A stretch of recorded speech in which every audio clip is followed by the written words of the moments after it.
The trouble with consistently running down your own country is that it makes change for the better that much harder, because why bother fixing something that's not worth fixing? It's why this constant drumbeat that Australia is a nasty, racist, sexist country that's helping to destroy the planet makes my blood boil. First, it's not true. We're about as free and as fair and as decent as any country on earth. And second, because this dispiriting dirge of despair takes away the motivation for change. After all, what's the point of doing anything if everything's so hopeless? Yet despite being so wrong and so counterproductive, Australia haters are everywhere.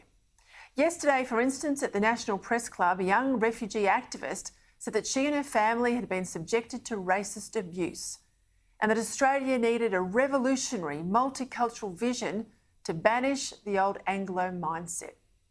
Yep, no doubt those terrible Anglos are there. We've created such a racist country that a recent migrant from Kenya out of a refugee camp gets not only to build a new life here, but also a platform to address the nation.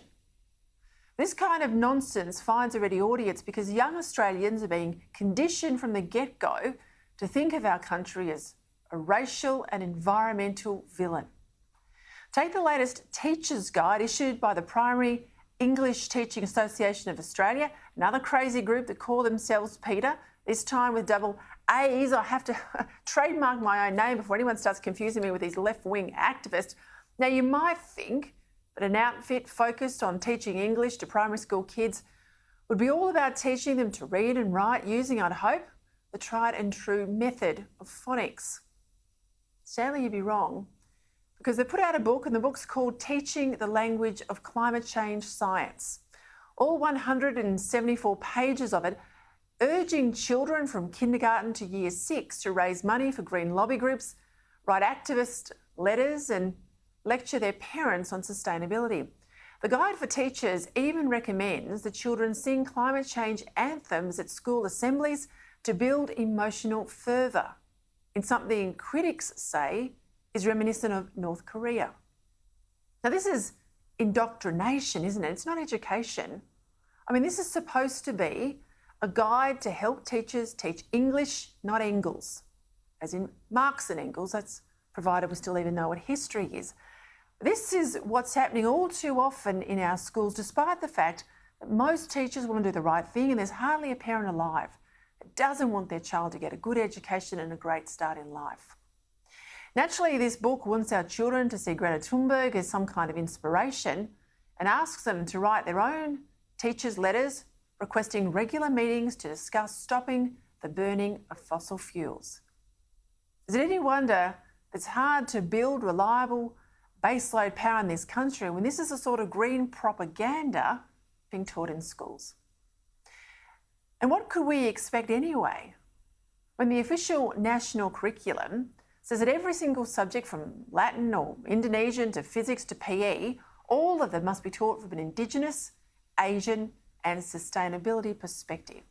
I can understand why education ministers might be reluctant to jump on high and ban this latest teaching guide, hardly professional though it is. But they can and must do something about the latest draft of the national curriculum, which makes a bad situation even worse.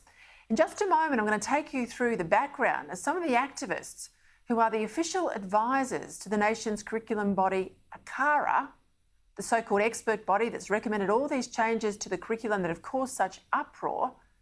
What I'll tell you will help you understand how things have gone so wrong so fast. Now, for our nation's sake, these education ministers have got to stop prattling on about how the curriculum changes are a collective decision. When pushed by journalists, I don't like it, they say, but I'm only one vote in the room, grow a spine. If you don't agree with it, Minister, then reject it.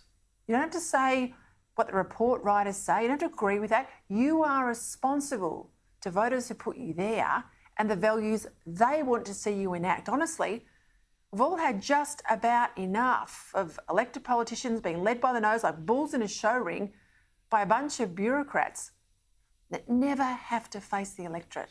All the while, we, the taxpayer mugs, are shelling out billions for them to dumb down the country and give little Australians, our future, kids, students, generations ahead, not the best start in life, but something that's little better than a re-education camp.